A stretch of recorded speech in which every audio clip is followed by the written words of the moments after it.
kicked Dad's car again and again. I hate them. I hate them so much. Ugh. They just love making me miserable. They make fun of me. They're mean to me. They think I'm not special. But I'll find out what makes me special one day. Everyone will love me, and they'll see. Hi, I'm Betty, and I hate my family. I'm the youngest child, and I have a mean older sister, Emily. My parents never wanted me, and they never failed to let me know that. Ah, man. I told you we shouldn't have kept the baby. Just look at her. She's so ugly. I'm not taking that thing in my house. That's what my dad said when I was born. And my mom replied, Oh, shut up. Stop being so dramatic. She can be useful in the house. On my 10th birthday, I asked my mom why they don't celebrate my birthday like they do Emily's. Oh, don't you know? We didn't plan for you, and we don't want you. Also, we look like a royal family, and just look at you. You look like a maid. I couldn't believe what I was hearing. But she wasn't finished. I think it's time you start earning your keep in this house. Starting tomorrow, you're doing all the house chores. Since you're old enough to ask for a birthday party, you're old enough to work. I knew I wasn't beautiful like Emily. I think I wasn't really beautiful at all, but something down in my soul told me that I'm special in some way. Not bragging, but I just knew it. I just had to find it. The next day, I was napping when my sister barged into my room and slammed the door. I woke up immediately feeling really startled. She stood by the door with a sneaky smile on her face. Aw, poor baby. Are you scared? I'm so sorry I woke you up. I was so angry. I knew she wasn't sorry. She got a thrill out of making me miserable.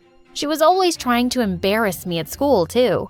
One morning, while I was getting ready for school, she entered my room with a yellow sundress and threw it at me. Here, you can wear this.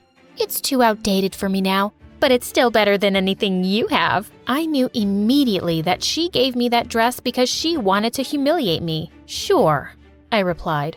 So I changed some things about the dress to make it more fashionable, and then I paired it with black boots.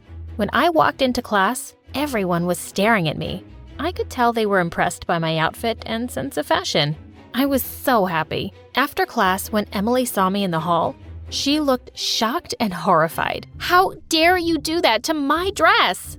Ugh! With that, she stormed off angrily, and I felt even happier. One day, I saw Emily going through Mom's cupboard and walking away with a box. Of course, they wouldn't mind her taking anything she wanted, but a couple of days later, Mom barged into my room with Dad and Emily right behind her, accusing me of stealing her jewelry. I told her I didn't do it.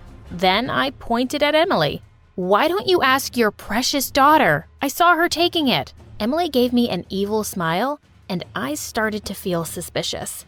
Emily would never do that. I'm going to search your room, and if I find it, girl, you'll wish you were never born.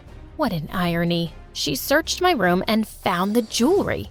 I was dumbfounded. Emily must have planted it in my room. I just stood there, speechless. You thief! Emily was giggling, and Dad started screaming at me. No matter how many times I said I hadn't stolen it, he just wouldn't believe me. He told me I was grounded for 2 weeks with no phone and no lunch money. As if that wasn't bad enough, he said I had to clean the house from top to bottom. I looked at my dad with hatred. He pampered my mom and Emily, but treated me like dirt. I couldn't take it anymore, so I screamed at them. I hate you. I hate you guys. They looked shocked because I'd never stood up to them before. Just you watch. I'll find what makes me special, and people will love me for it. I stormed out of the room and ran outside to my dad's car and kicked it. It felt good. A week after that, I was looking for my math assignment everywhere. I asked Emily if she had taken it, but she said no. Of course, I didn't trust her, so I waited till she went out with her friends, and then I sneaked into her room. I wasn't surprised when I found it under her bed next to her iPod. I decided to take that too. That's when I discovered my love for music. Whenever I was upset and wanted to escape my family, I would go into my room and listen to songs on the iPod. I would sing along, and it would really calm me down.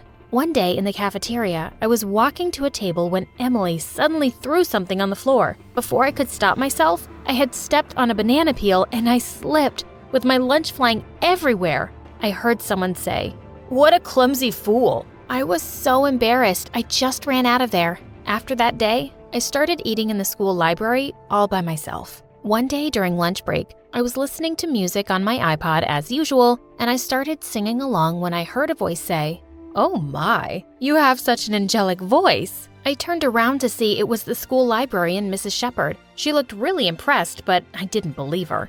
"Thank you, but I don't think there's anything special about my voice." She told me to sing it again, and this time, she recorded it on her phone. I'd never thought about that. She played it back, and I heard the most beautiful tone. At that moment, I realized I'd discovered my gift. I was so ecstatic. I hugged her and said, "Thank you so much. I've wanted to have something special my whole life, and you've made me realize what it is." I rushed home to tell my family about my singing ability. They just stared at me for a moment and then burst out laughing. "What an attention seeker you are, Betty. Just stop making stuff up. You're never gonna be anyone special."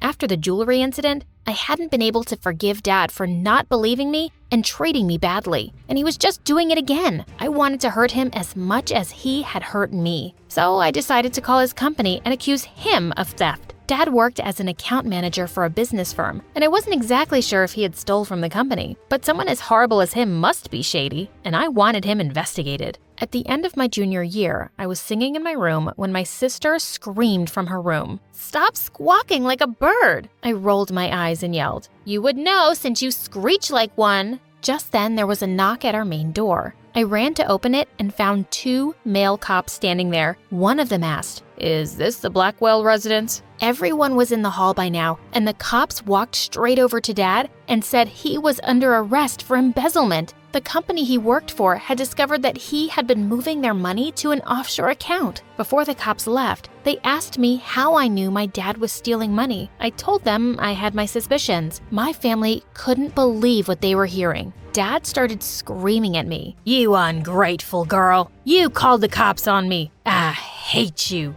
"I can't believe you. I should have listened to your father when he said we shouldn't keep you." My sister could only scream and cry.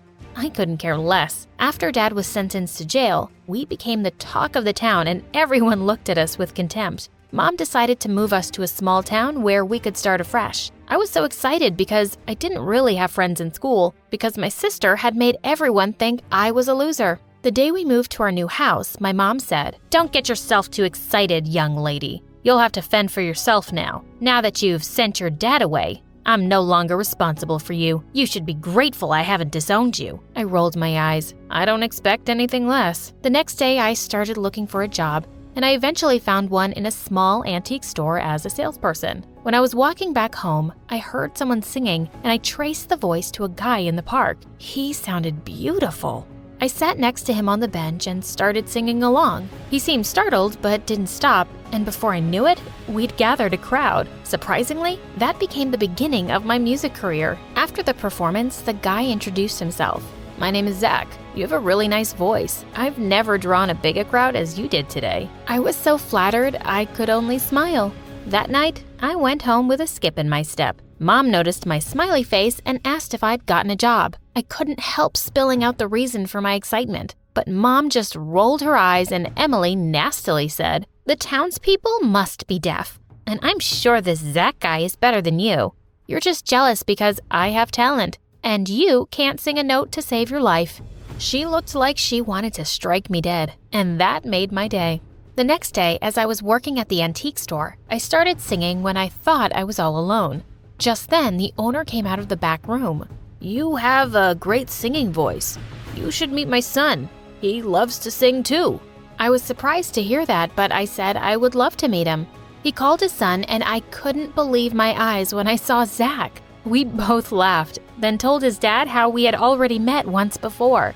And every evening since that day, we would go to the park and sing. We started making good money, and the townspeople were so friendly and kind to me. Zach welcomed me into their home, and his family became my family. During my senior year at school, I decided to participate in the annual talent show. I was dressing up at home for my performance when my sister locked me in the room. I screamed and banged on the door. "Open this door right now!" She didn't reply. I kept banging on the door. "I will be late for the show, you moron! Give me money and I'll open the door." She was unbelievable. "You dumb fool! It's not my fault you're so spoiled you can't work to earn your own money. I became frustrated and threw my chair at the door. She wanted the money I'd been saving to go to college. I vowed I wouldn't ever share anything with her, even if we were the last two humans on Earth. I finally escaped through the window without injuries, and I made it to school just in time. I performed really well, and at the end of the show, an elegant, well-dressed woman walked up to me and said, "You have a great gift. The world needs to know about it." She gave me a card and told me she would love to offer me a music scholarship. Turned out, she was one of the directors at Juilliard